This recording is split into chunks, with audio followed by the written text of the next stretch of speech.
स्वागत है आपका हमारे यूट्यूब चैनल पर। 8th पे कमीशन से जुड़ी एक बड़ी महत्वपूर्ण अपडेट लेकर आए हैं आपके लिए।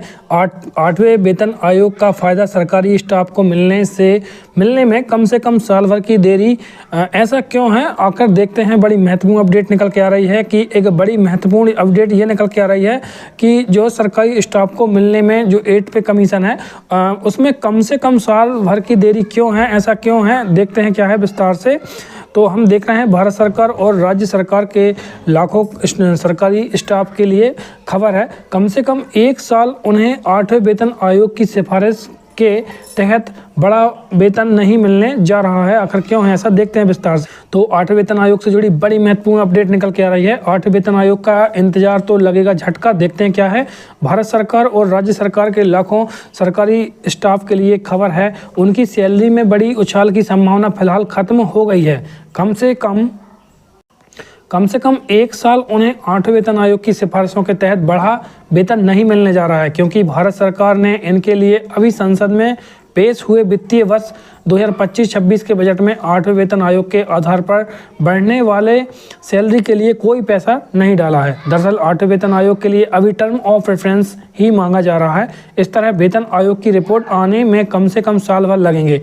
उसके बाद ही यह तय हो पाएगा कि किस स्टाफ की सैलरी कितनी बढ़ेगी। यह निकल के आ रही है कि उसके बाद यह तय हो पाएगा कि किस स्टाफ की सैलरी कितनी बढ़ेगी। यह बढ़ी हुई सैलरी का आकलन कर रही भारत सरकार अपने अगले बजट यानी 2026-27 के बजट के लिए पैसे की व्यवस्था कर पाएगी। तो बड़ी महत्वपूर्ण अपडेट निकल के आ रही है। टर्म ऑफ रेफरेंस का सुझाव देने के लिए मंत्रालय को लिखा।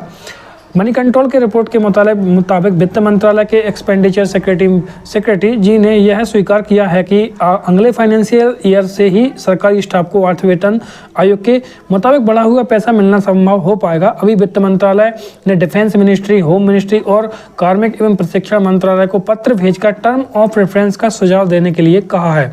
उनके टर्म ऑफ रेफरेंस को भारत सरकार की मंजूरी के बाद ही भारत सरकार के वेतन आयोग के काम की प्रक्रिया शुरू होगी।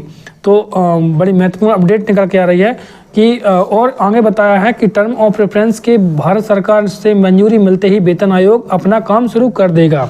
बड़ी महत्वपूर्ण अपडेट है। पिछले कमीशन ने साल भर से अधिक लिया था वक्त। पिछले कमीशन यानी 7वें वेतन आयोग ने रिपोर्ट देने में साल भर से अधिक का वक्त लिया था। अगर 8वां वेतन आयोग मार्च 2025 तक गठित हो जाता है तो कम से कम मार्च 2026 से पहले इसकी रिपोर्ट नहीं आ पाएगी। बड़ी महत्वपूर्ण अपडेट है ये। तो 8th पे कमीशन से जुड़ी बड़ी महत्वपूर्ण अपडेट निकल के आ रही है। 8वें वेतन आयोग का फ़ायदा सरकारी स्टाफ को मिलने में कम से कम साल भर की देरी ये हो सकता है। तो बड़ी महत्वपूर्ण अपडेट है। इससे जो भी जुड़ी महत्वपूर्ण अपडेट निकल के आएंगे हम आप तक लाते रहेंगे। तो बने रहिए हमारे साथ। Thanks for watching.